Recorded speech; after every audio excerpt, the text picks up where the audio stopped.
Ace Bailey and Dylan Harper played last night. Really exciting. We got to see them play St. John's. For people who are unaware, NBA fans watching, this video, listening to this podcast, St. John's is a team that CJ Moore and I, we're doing a top 25 right now for The Athletic. We have St. John's in our top 25 to start the year. We think St. John's is going to be quite a good team this season. They're deep. They're long. They get pressure on the basket. They're athletic. They have a lot of talent. Ace Bailey and Dylan Harper combined for over 50 points last night, like between the two of them, and played really, really well. St. John's won the game. Those two players played exceptionally well. Which of those two players do you want to start talking about, Keandre? I think we can start with Ace. I think that he's, at least just a little more interesting. I think I probably have Dylan ranked higher coming into the year, but and we'll start on what he did last night. I think it was a lot of who he was in that singular game, the good and the bad. I think perfect encapsulation. Like by everything. Truly. Yeah. I think you look at a guy who is, a legit 6'9", 6'10", is able to, create shots on the perimeter the way that he does, and the confidence he plays with, the twitchiness and explosiveness, both on like jabs and around the bucket. It was all there. And at the same time, you also have some of the same issues that he might, have in terms of getting to the bucket consistently in the handle, and the way that St. John's would, bring pressure on him when he, tries to drive or goes baseline and they bring that double and he has to spin out, or the way that he tried to handle some of the harder or higher ball pressure in the pick and roll was a task for him as well. You can see all of that. And again, some of his reliance on the tough shot making, but also the unbelievable ability to do it at the level that he can.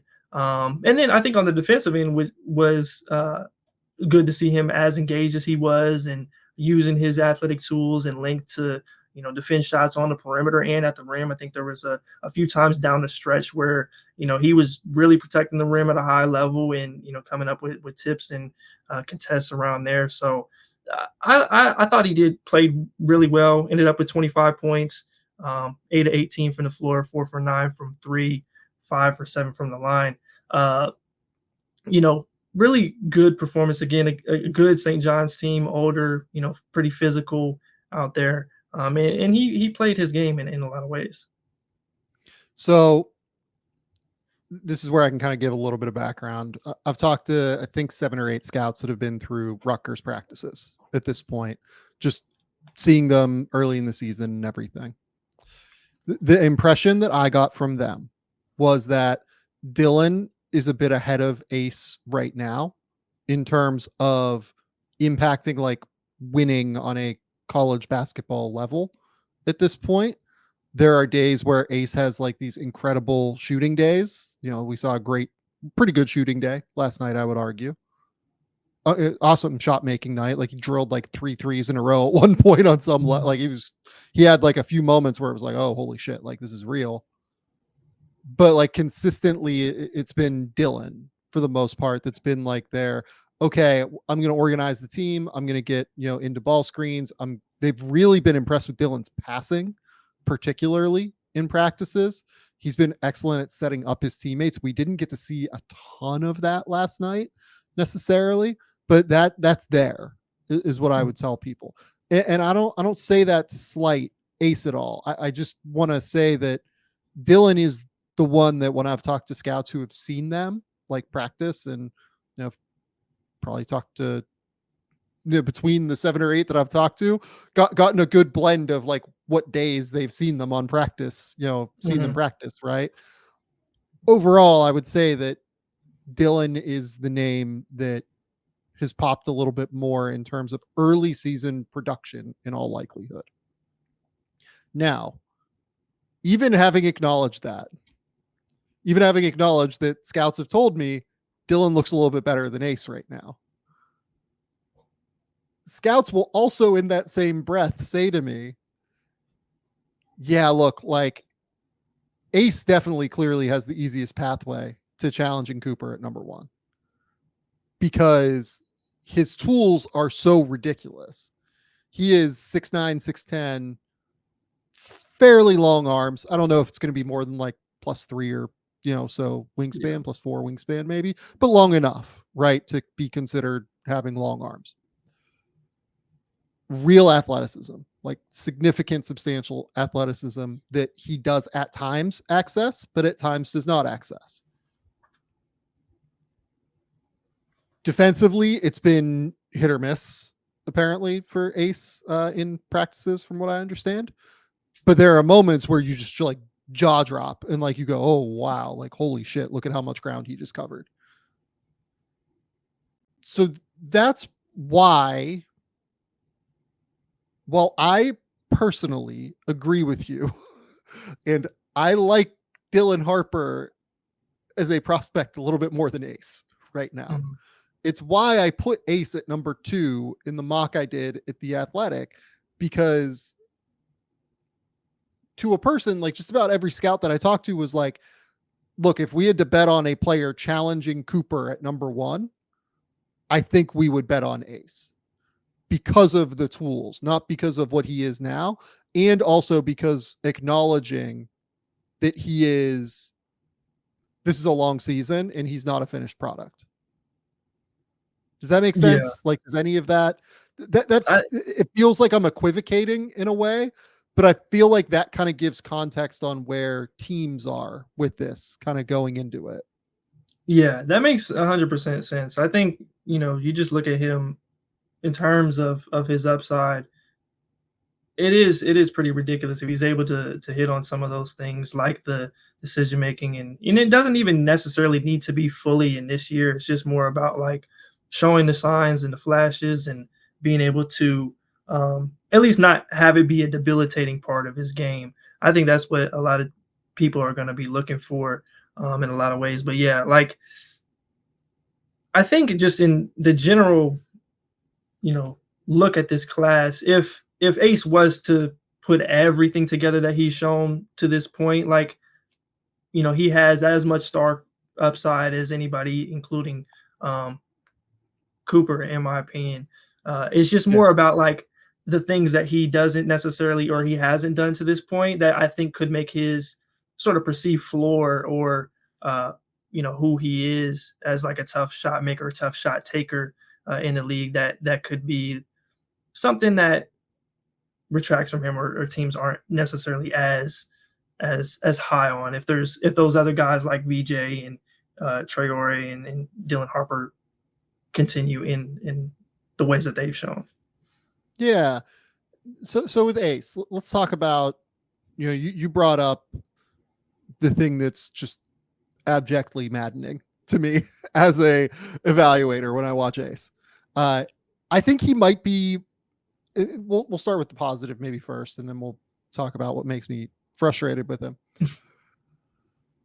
I think that he is one of the best step back pull-up shot creators at that size I have ever evaluated. Yeah. Point blank. He is unbelievable at getting to that shot, getting to his high release point, shooting over the top of defenders, and also having a real intersection of balance / coordination and explosiveness and like suddenness backward. His ability to create pull-up shots out of either on the wing or in the mid post, like he has a lot of moments in high school where like he'll mid post, like power dribble, and then like go up for like a Dirk fadeaway kind of thing with like his leg out, just create that little bit of space. And because the release point's so high, he's really effective in that regard. But his ability to create pull-up jumpers, which is a skill set that is incredibly important in the NBA, is significant. It is a significant gift for an 18-year-old basketball player to already have developed in this way. Yeah, and I think, you look at guys like I feel like every wing of this era looks at Paul George as kind of the blueprint Yes. in a lot of ways. Ace is so significantly like of far ahead of who Paul George was. Yeah. Obviously, in college and then coming early into his career as a pace, but like that's the type of stuff that he's already on the path of doing, and he just turned 18 in August, I believe. Um, so like starting with that is like the impetus of what he brings to the table. You mentioned the dark fade. Uh, I like a lot of that stuff he does in the mid post. I think obviously in the NBA you kind of have to be amazing at it to get those types of reps. I mean, we even saw like Jabari Smith do quite a bit of that at Auburn. Hasn't done as much in the NBA to this point, but like Dirk fades. I mean, either shoulder, the balance, the coordination that he has adjusting in the air over, you put three people on him at times. Some of that stuff that he was doing at McEachern, and he's still going to make it and not see anybody contesting him. And I actually kind of a quick aside, but related to um, when they were working out with Giannis in that video, he kind of touched on his I guess lack of balance on the one-legged fade because the way they were turning baseline and going, right shoulder. Giannis wanted him to stay on 2 feet, which I get to an extent, but for him, somebody who isn't able to get into bodies, you know, Right. getting to that one leg is his bread and butter against at least more like-sized uh, Yeah. defenders, and I think that he just kind of has an innate ability to be able to create space and get enough to get his shot off against a lot of different people. And um, even if it is a little bit more unorthodox or less like textbook in some Yeah. ways. But yeah. So let's talk about the concerning piece of it. Mhm. The way I'm almost looking at Ace right now is like a Brandon Ingram with more suddenness is maybe the way to put it. And the reason I compare those two is because Brandon actually, like, even though he was way skinnier, like got to the line a little bit more than Ace Mhm. did when he was, at lower levels, certainly. But I feel like they both always tended to settle more than anything. They've really settled more often than you would like to see from somebody who has the kind of innate tools, and like in Brandon's case, the stride length, in Ace's case, the explosiveness. And part of it, I think, is like a mentality of settling. But I also think a part of it is, and this is something that like you and I briefly talked about real quick, like a couple weeks ago, was just I think he plays exceptionally upright more than anything and is just very loose with the handle driving forward. And I think that that actually stops him from being able to access his athleticism in the way that you want him to as a player. Like Cooper gets way more downhill pressure on the rim than what Ace does because he can access that athleticism. He plays with bend, he plays with force. I don't think Ace, because he doesn't play with that level of bend, I don't think he plays with as much force as Cooper does. And that becomes an issue as you move up and up levels.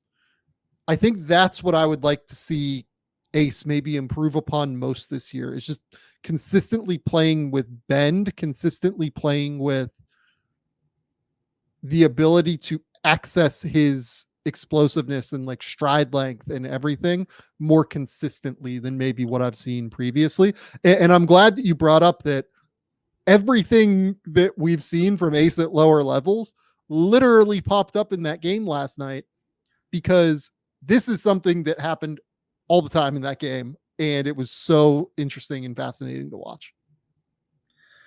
Yeah, I think you talked about his bend and ability to get lower, play with more force as a driver. I really do think part of it is mentality based, like just there's times where, again, he is so talented as a pull-up shooter and somebody who can, get to those fades and leaners going either direction, that he does tend to want to settle for those, instead of, like, there are times where he can just you know, get to 2 feet, step throughs, play with bump euros. That's the thing that I think Ingram is a separator in some ways, because he has gotten really good at that.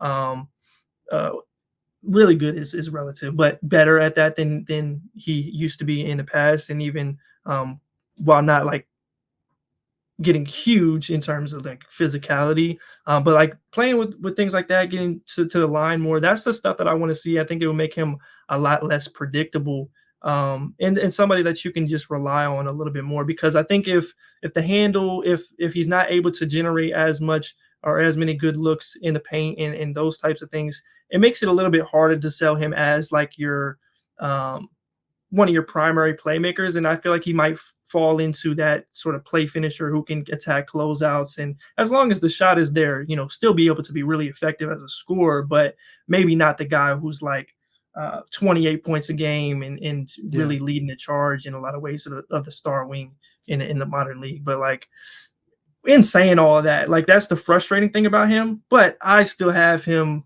top 3 going into the year, and I Yeah. think he can compete for that. Yeah. And like the all-star upside is there for Ace. Like Yeah. nobody is ever going to deny that. It's just there are things that he needs to work through over the course of this year, next year, throughout the course of his career at Rutgers and early on in the NBA. That's just a reality, and we'll see how it goes over the course of that. But I think that there's a wider distribution of outcomes maybe for Ace than there might be for like a couple of these other guys Yeah. that we're going to talk about. And the problem with not getting consistent rim pressure is that his game often ends up looking more difficult than Mhm. the other guys at times. The shot quality, he's incredible and makes them a lot, but the shot quality ends up looking quite difficult, and that can cause problems as you move up levels. On Dylan now, real quick, we kind of talked a little bit about what makes Dylan special. He's just like this incredible ball screen operator, incredibly high IQ player. Did you watch any of his like what was it, the under 16 or under 17 World Cup, where like Yeah. that team was not very good? And Mhm. like the thing that stood out to me that we haven't really seen a ton of from him previously was the passing.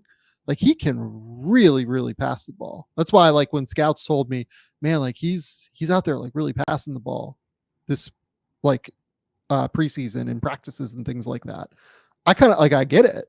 I see what's going on there, and I'm excited to learn more and see more about what he is going to be all about this year as a ball screen playmaker. But look, like Dylan's thing is going to be scoring even more than the passing as well. He's just an exceptional uh, scorer and overall playmaker out of ball screens. What do you like most? Because you said you have Dylan at number 2, I believe, earlier in this conversation. Yeah, I think it's just the combination of things, just the ability to, operate in the pick and roll, be a positive shot maker on pull-ups, somebody who is able to use his frame and body to get to the bucket and score in traffic. Now, there are some questions that he'll have to answer in terms of explosion and finishing more consistently around the bucket. But you see that first, I think it was the first bucket of the night from him, with the right hands, taking the bump and also in finishing high off the glass. I think that was excellent, and the type of stuff that um, makes him a worthy guy in that regard. And I also think just like the two-way ability from him, like when he's been engaged defensively, and you saw it last night as well, like, and his ability to hound people with his size and guard a couple different positions, I think could be a real asset at the next level, and a guy who could just play a couple different roles depending on the context or other guards that are or creators that are in the mix. Speaking long term, I do think that like he's never been like a huge stocks guy or someone that makes a ton of plays on that Yeah. ends. That's something I'm really interested to see just in terms of his like stat profile. But in terms of one-on-one and just kind of being in the right places when he's been engaged, or at least on a level that is going to engage him in the competition.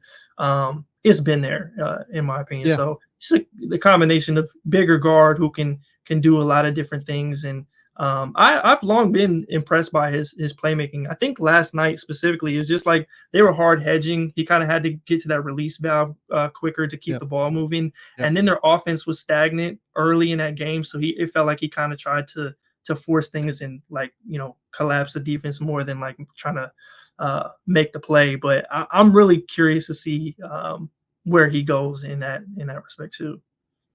Yeah, and I'm interested to see how teams play him this year, because this Rutgers team, I don't want to say they don't have a lot of talent around Dylan and Ace, but like I feel like Ace's game is a little bit more solitary, maybe, than Dylan's is, in terms of just like, okay, I can get a pull-up jumper basically whenever I want.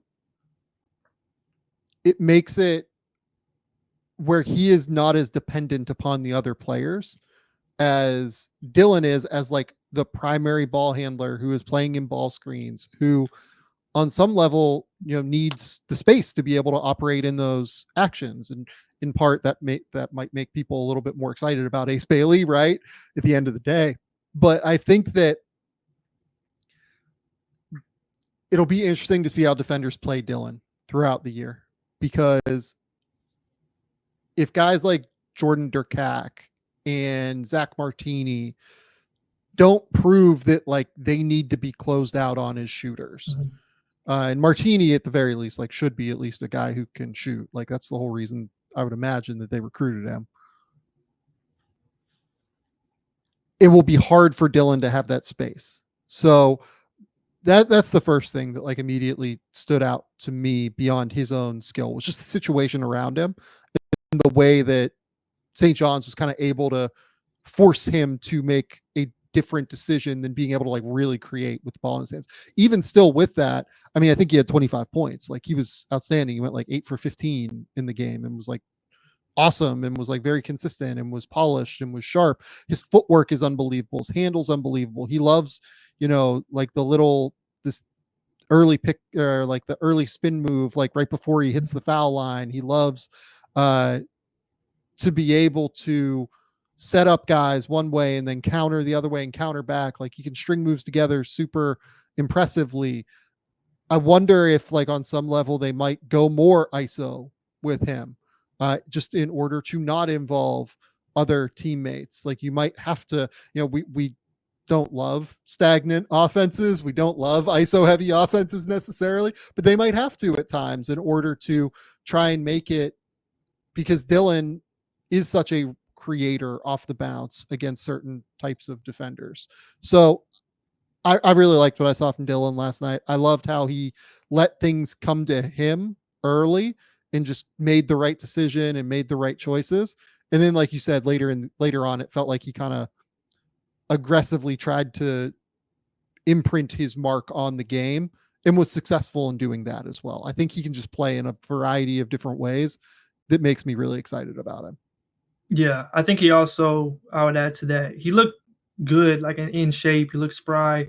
Obviously coming off of the knee procedure he had earlier this year. I was a little bit curious to see if that would hold him back in any way. But he looked as good as he has at any point in the past.